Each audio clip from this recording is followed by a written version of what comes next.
Seorang guru baru saja tiba di sebuah asrama kecil di tengah kota terpencil.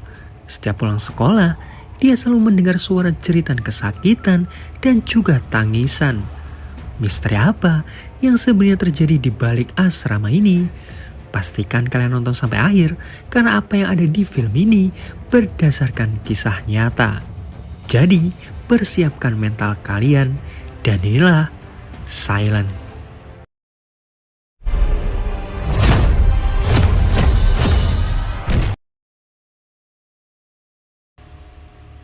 Seorang pria bernama Kang berkendara ke suatu daerah terpencil.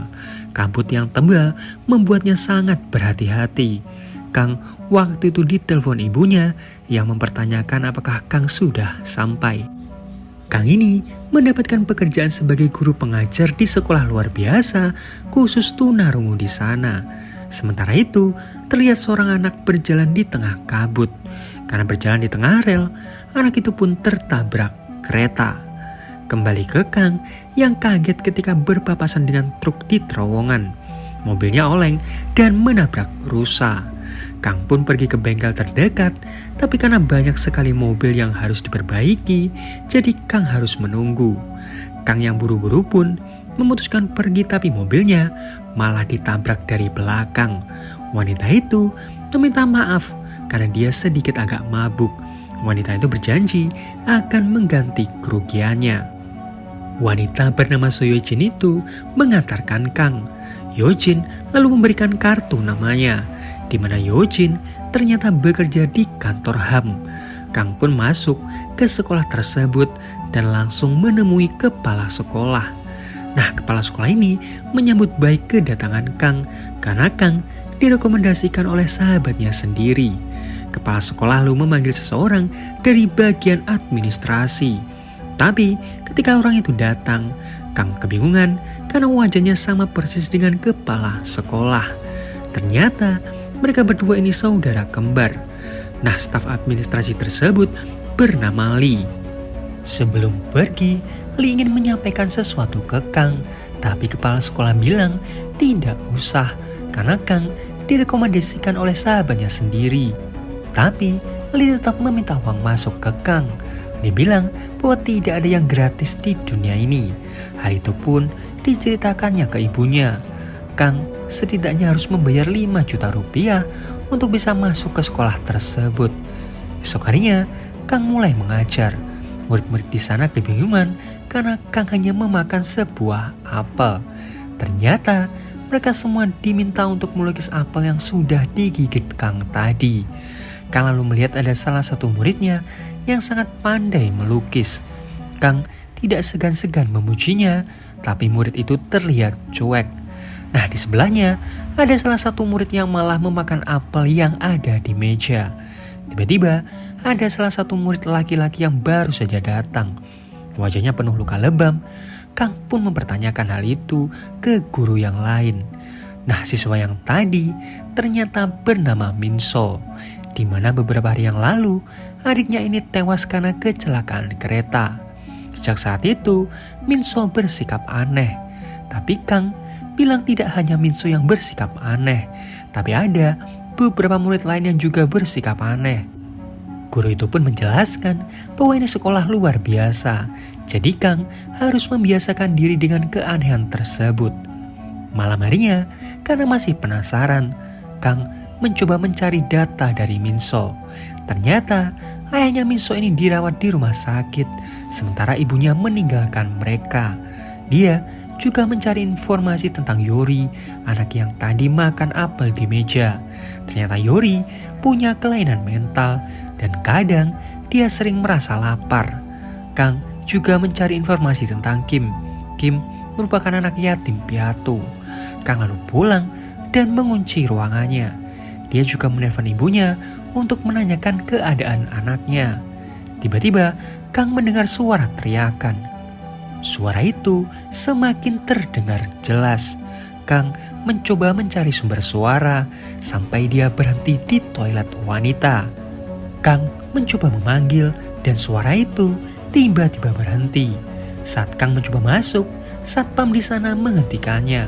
Si satpam melarang Kang untuk masuk ke toilet wanita. Kang menjelaskan bahwa dia mendengar suara teriakan. Satpam itu menjelaskan bahwa ini sekolah luar biasa, jadi wajar jika ada anak yang berteriak. Satpam meminta Kang untuk segera pulang.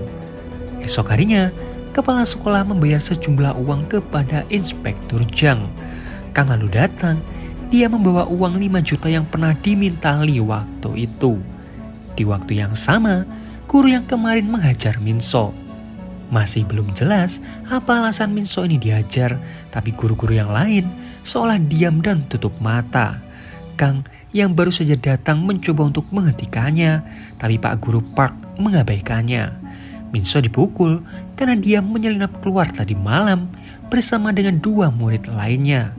Dulu adiknya juga menyelinap keluar dan tertabrak kereta. Tiba-tiba Park dipanggil kepala sekolah. Sore harinya saat akan pulang, Kang melihat seorang anak di pinggir jendela. Karena panik, Park buru-buru masuk kembali ke asrama dan menarik anak itu. Ternyata anak itu adalah Yori. Yori saat itu ketakutan, wajahnya juga penuh luka lebam. Saat akan pergi, Yori menarik bajunya Kang. Dia seperti ingin menunjukkan sesuatu. Mereka lalu berhenti di sebuah tangga. Yori tiba-tiba pergi. Kang melihat ruangan di ujung tangga. Dia mencoba masuk.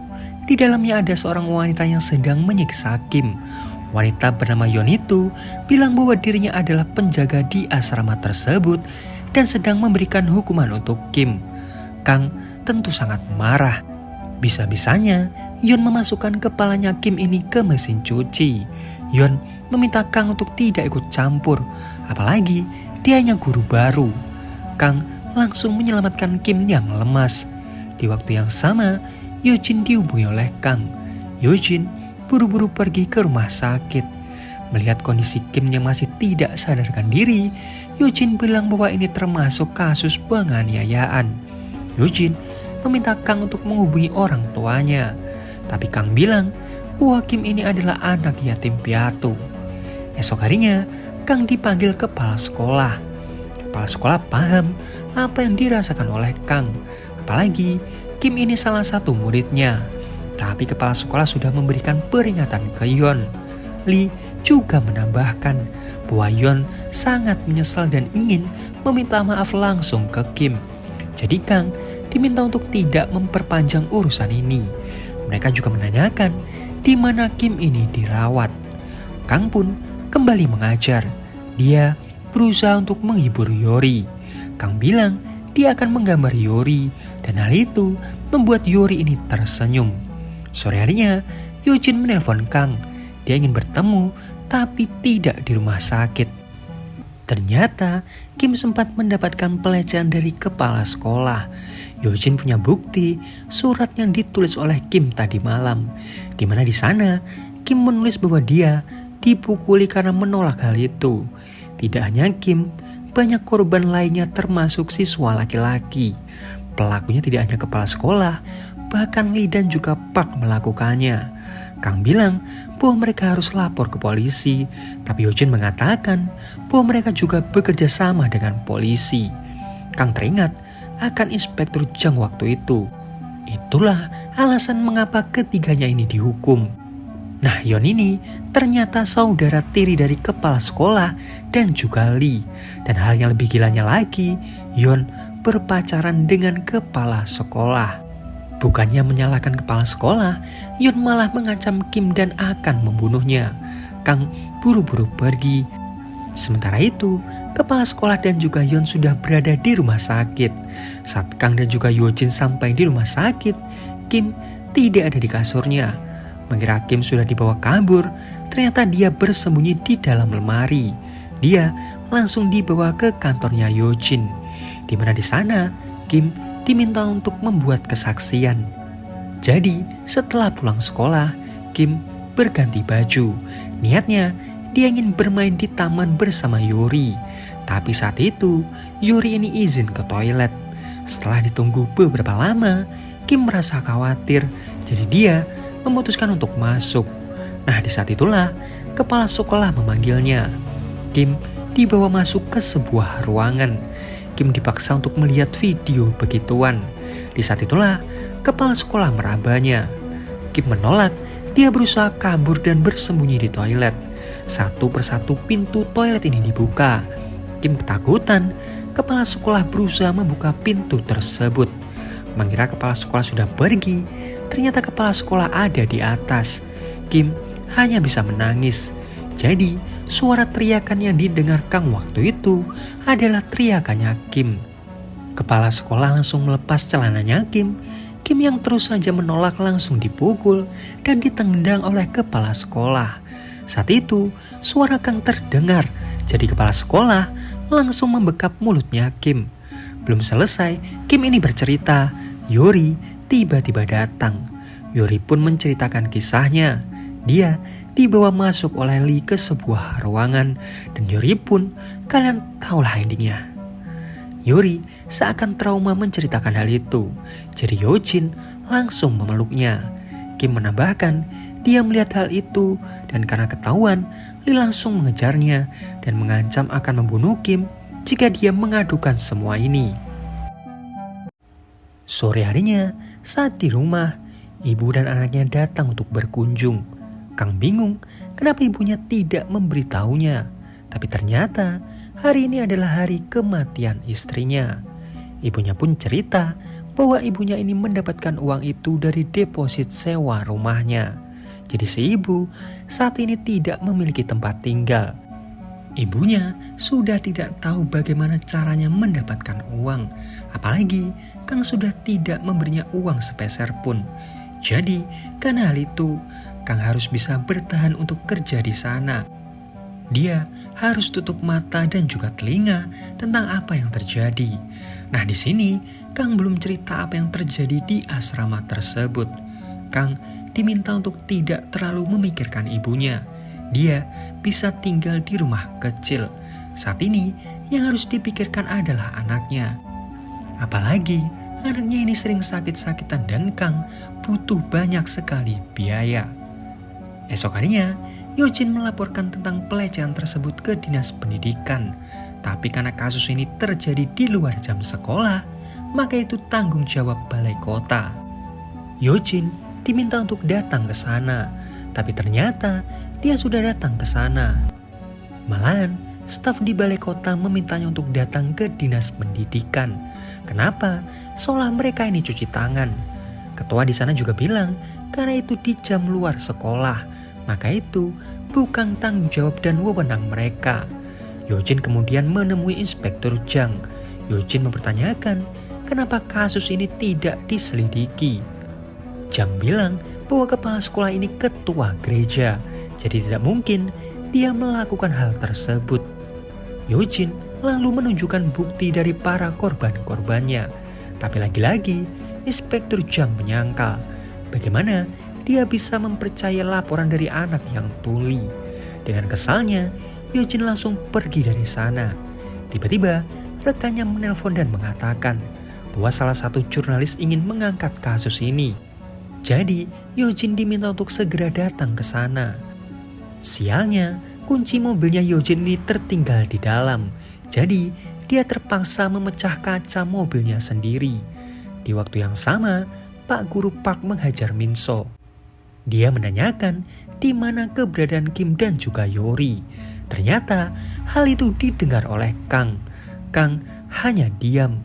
Park langsung mengambil stick golf, tapi kepala sekolah menghentikannya dan meminta Park melakukannya di tempat lain. Saat Park keluar bersama dengan Minso, Kang hanya terdiam. Perasaannya berkecamuk. Dia lalu berlari ke arah Park dan memukul kepalanya. Minso langsung dibawa ke kantornya Yojin. Minso pun diminta untuk menceritakan apa yang sebenarnya terjadi. Jadi, selesai mengajar, Guru Park selalu meminta mereka untuk datang ke rumahnya. Jika menolak, Park langsung mengajar mereka. Park memandikan Minso dan juga adiknya. Setelahnya, kalian tahulah apa yang terjadi. Minso tidak tahu kapan pastinya, tapi hal itu sudah dilakukan Park sangat lama. Suatu hari, saat Minso tersadar, adiknya sudah tidak ada di sana. Park pun terbangun dan langsung digitukan.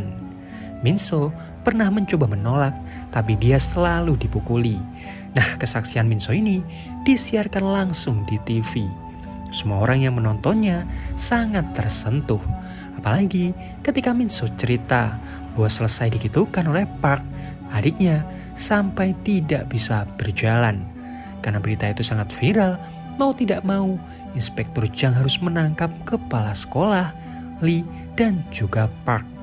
Di tengah perjalanan, Inspektur Jang menepi. Dia bilang bahwa kantornya saat ini sedang dirombak. Jadi, dia mau tidak mau harus menangkap mereka. Jang dan juga jaksa tidak akan mempersulit. Yang perlu dilakukan mereka hanya mengikuti prosedur dan menyewa pengacara handal. Dengan begitu, mereka bisa dengan mudah dibebaskan. Terjadi demo besar-besaran meminta ketiganya untuk dihukum berat atas apa yang mereka lakukan. Nah, di persidangan pertama ini, Kang mendapatkan informasi bahwa pengacara dari kepala sekolah adalah Wang. Wang sendiri merupakan mantan hakim sekaligus pengacara hebat di sana. Persidangan pun dimulai, kepala sekolah merasa bahwa dirinya ini difitnah. Dia yang merupakan kepala gerejanya berdoa sambil terus mengingat pesan ayahnya saat mendirikan asrama tersebut. Kondisi persidangan mulai ricuh. Hakim meminta mereka untuk tetap tenang. Tapi karena rata-rata orang yang hadir adalah tunarungu, mereka tidak paham apa yang dikatakan oleh hakim. Karena hal itu, Eugene meminta untuk memanggil penterjemah, tapi hakim malah mengusirnya dari ruang sidang. Saat istirahat, istri kepala sekolah datang dan menampar Kang. Bahkan, Kang sampai diludahi karena merasa Kang memfitnah suaminya. Kang pun bingung karena dia sudah dipecat dari pekerjaannya. Jadi untuk sementara waktu, dia tinggal di kantornya Eugene. Kang mengirimkan uang ke ibunya, tapi dia tidak menceritakan apa yang sudah terjadi. Esok harinya, sidang kedua dilakukan. Si satpam dijadikan saksi. Pengacara Wang bertanya, apakah selama 5 tahun satpam ini bekerja, dia pernah melihat kepala sekolah memasukkan anak ke ruangannya di tengah malam. Si satpam menjawab tidak. Di malam kejadian, satpam ini juga bertemu dengan Kang. Kang bilang bahwa dia mendengar suara jeritan di kamar mandi. Tapi ketika si satpam memeriksanya, tidak ada siapapun di sana. Jaksa pun memberikan informasi bahwa ternyata sebelum bekerja sebagai satpam di asrama tersebut, si satpam ini pernah bekerja di sekolah biasa, tapi dia ketahuan mencuri. Dia sempat menganggur selama 3 tahun. Jaksa itu tahu bagaimana satpam ini mendapatkan pekerjaan di asrama tersebut dengan cara memberikan uang. Dokter yang memeriksa Yori dipanggil sebagai saksi, di mana dokter ini menjelaskan bahwa selaput darahnya Yori sudah robek. Pengacara Wang bertanya, apakah hanya dengan berhubungan selaput darah bisa robek? Si dokter menjawab tidak, bisa juga dengan cara lain. Nah, karena dokter ini sering menangani kasus pelecehan, Wang bertanya, bagaimana dengan para korban-korbannya yang lain? Rata-rata, mereka ini ketakutan dan terkena trauma. Tapi, dokter yang menangani Yori hanya melihatnya santai sambil memakan biskuit yang dia pegang. Si dokter sempat ragu, apakah Yori ini benar-benar korban karena tidak ditemukan luka-luka penyiksaan di tubuhnya. Eugene menjelaskan bahwa dokter yang menjadi saksi itu adalah alumni SD tempat istri kepala sekolah ini mengajar. Jadi mungkin dia sudah disuap. Jaksa lalu menyerahkan hasil diagnosanya Yori, di mana si dokter membuat 2 diagnosa. Diagnosa pertama, si dokter menulis ada luka lecet di kemaluan dan mungkin habis digitukan. Tapi di diagnosa kedua, si dokter hanya menulis tidak ada luka dan mungkin disebabkan oleh hal lain. Si dokter hanya tertunduk malu. Hakim meminta si dokter untuk menjelaskan. Jadi dokter ini memeriksa bahwa selaput darahnya Yori ini sudah robek dari 5 tahun yang lalu. Artinya, di usia Yori yang masih 4 tahun, selaput darah itu sudah robek. Jadi dokter beranggapan ada faktor lain dan mungkin dari bersepeda atau hal lain. Karena terjadi keributan, sidang pun ditunda. Esok harinya, sidang dilanjutkan kembali. Yori pun dijadikan saksi. Jaksa bertanya, siapa dari ketiga tersangka ini yang sudah melakukan hal itu? Yori menjawab ketiganya, mereka sering melakukannya bahkan dari Yori masih kelas 3 SD. Yori juga menjelaskan bagaimana Lee ini melakukan aksinya. Yori dipaksa bahkan kaki dan tangannya dilakban di atas meja. Lee berkelit, dia bilang bahwa Yori hanya anak keterbelakangan mental, jadi kesaksiannya tidak bisa dijadikan bukti. Sidang pun diakhiri saat sore. Rekannya Yojin bilang ada kemungkinan kasus ini akan berakhir damai. Jika orang tua dari Yori dan juga Minso mau berdamai, maka kasus ini akan selesai begitu saja. Jadi, tinggal kasusnya Kim yang merupakan yatim piatu. Tiba-tiba, Profesor Kim, orang yang merekomendasikan Kang menelponnya. Di sana juga ada pengacara Huang. Nah, karena dulu Profesor Kim lah yang merekomendasikan Kang, dan saat ini posisinya sedang sulit, apalagi kepala sekolah adalah sahabatnya juga. Pengacara Huang lalu memberikan sejumlah uang untuk Kang dan memintanya berhenti untuk ikut campur di kasus ini.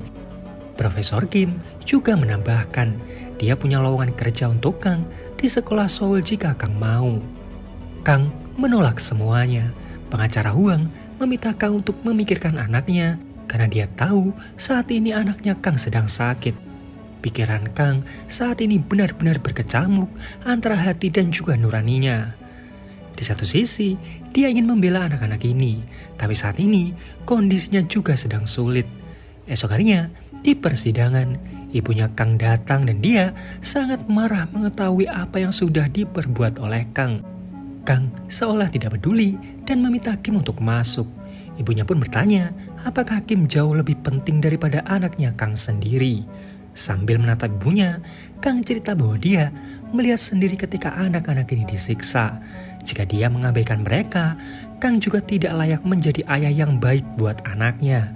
Jadi Kang meminta ibunya untuk mengerti. Sidang dilanjutkan kembali, pengacara Huang bertanya, siapa yang melecehkan Kim? Kim disuruh untuk menunjuk yang mana kepala sekolah dari kedua orang ini. Kim kebingungan, pengacara Huang menambahkan, jika Kim tidak bisa membedakan, bisa jadi pelakunya bukanlah kepala sekolah. Kim pun meminta untuk melihatnya lebih dekat. Kim lalu menggunakan bahasa isyarat dan berhasil menemukan kepala sekolah. Hakim bertanya, bagaimana Kim bisa tahu, padahal Hakim sendiri tidak bisa membedakannya. Jadi, kepala sekolah dan juga Lee ini tidak bisa bahasa isyarat. Satu-satunya bahasa isyarat yang diketahui kepala sekolah adalah jika Kim mengadu, maka dia akan membunuhnya. Ketika Kim mengulang bahasa isyarat tersebut, raut wajah kepala sekolah berubah. Itulah caranya dia tahu yang mana kepala sekolah. Pengacara Huang juga mempertanyakan kesaksian yang ditulis Kim waktu itu, yang mengatakan bahwa dia mendengar suara musik dari ruangan kepala sekolah. Makanya dia datang ke sana dan mendapati Yori sedang dibegitukan kepala sekolah. Bagi Huang, hal ini tidaklah masuk akal, di mana Kim ini sebenarnya anak tuli. Kim bilang dia memang benar-benar mendengarnya. Untuk membuktikan perkataan Kim, sebuah lagu pun diputar. Kim diminta angkat tangan jika dia mendengar suara lagu. Dan benar, Kim bisa mendengar suara dari lagu yang diputar. Ibunya Kang yang melihat di persidangan ini pun mulai terketuk pintu hatinya. Dia jadi tahu apa yang sedang diperjuangkan oleh anaknya. Ibunya pun sekarang mendukung Kang. Siang harinya, Yojin bertemu dengan Yeon yang baru dari rumah neneknya Minso, di mana Yeon menunjukkan surat perjanjian damai yang ditandatangani neneknya Minso. Sebelum pergi, Yeon merendahkan orang-orang ini. Malamnya, di kantor HAM, Minso menulis semua kesaksiannya dan mencoba menghafalkannya. Dia ingin bersaksi sama seperti Kim, jadi dia mempersiapkan semuanya. Tapi Kang menjelaskan bahwa kesaksian Minso dibatalkan, jadi dia sudah tidak bisa bersaksi lagi. Minso seolah tidak terima karena merekalah adiknya harus tewas. Kim lalu ingat akan sesuatu, tapi dia tidak yakin dengan apa yang dia lihat. Kang dan juga Yojin langsung pergi ke asrama. Ruangan kepala sekolah lalu diperiksa, TV pun dinyalakan. Dan benar, ada kamera yang merekam ruangan tersebut. Rekaman bukti itu pun langsung dikirimkan ke jaksa. Tapi jaksa bilang bahwa bukti ini tidak bisa ditunjukkan di persidangan. Jadi dia akan menyerahkan bukti ini langsung ke hakim. Persidangan dilanjutkan kembali.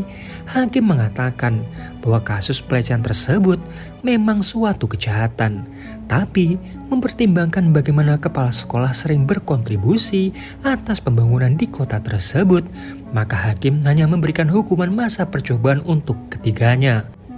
Mendengar keputusan hakim tersebut, semua tampak tidak terima. Apalagi Kang, dia lalu melihat ke arah jaksa, tapi jaksa tersebut langsung pergi. Waktu berlalu, mereka bertiga merayakan kebebasan mereka. Kang meminta maaf ke Yojin. Dia sudah berusaha keras, tapi kini sudah waktunya dia kembali. Kembali ke kepala sekolah, dia bertanya bagaimana Hwang meyakinkan hakim untuk berada di pihaknya. Jadi, selama ini karir hakim ini hanya stuck di situ-situ saja. Jadi Hwang menawarkan posisi bagus di sebuah perusahaan. Itulah caranya dia meyakinkan si hakim. Sementara itu, Yori dan juga Kim menyampaikan sesuatu ke Yojin. Yojin langsung menghubungi Kang dan mengatakan bahwa Minso menemui Park untuk membalaskan dendamnya. Park yang baru saja pulang dari klub malam langsung dihentikan oleh Minso. Minso langsung menusuknya. Park menyelam balik. Dia terus saja menendang Minso. Suara kereta terdengar. Minso mengambil pisau dan menusuk kakinya Park. Park yang kesakitan dibekap oleh Minso. Kereta semakin dekat. Minso langsung mencekram perutnya Park. Dari kejauhan, Kang dan juga Yojin melihat Minso, tapi mereka terlambat karena Minso harus tewas terlindas kereta. Terjadi demo besar-besaran di kota tersebut menuntut keadilan. Inspektur Jang meminta mereka untuk pergi dari sana. Saat hakim akan pergi, terjadi bentrok antara pendemo dan polisi yang berjaga. Semua orang melempari mobil hakim tersebut dengan telur. Polisi pun harus menyemprotkan air ke pendemo untuk membubarkan mereka. Sambil membawa fotonya Minso, Kang berteriak ke semua orang yang ada di sana bahwa Minso juga korban dari orang-orang ini. Polisi langsung menghentikannya dan memukuli Kang. Waktu berlalu, Kang sudah kembali ke Seoul. Yojin mengabarinya bahwa gugatan mereka ditolak oleh hakim. Tapi berkat bantuan Kang, banyak orang yang bersimpati kepada korban.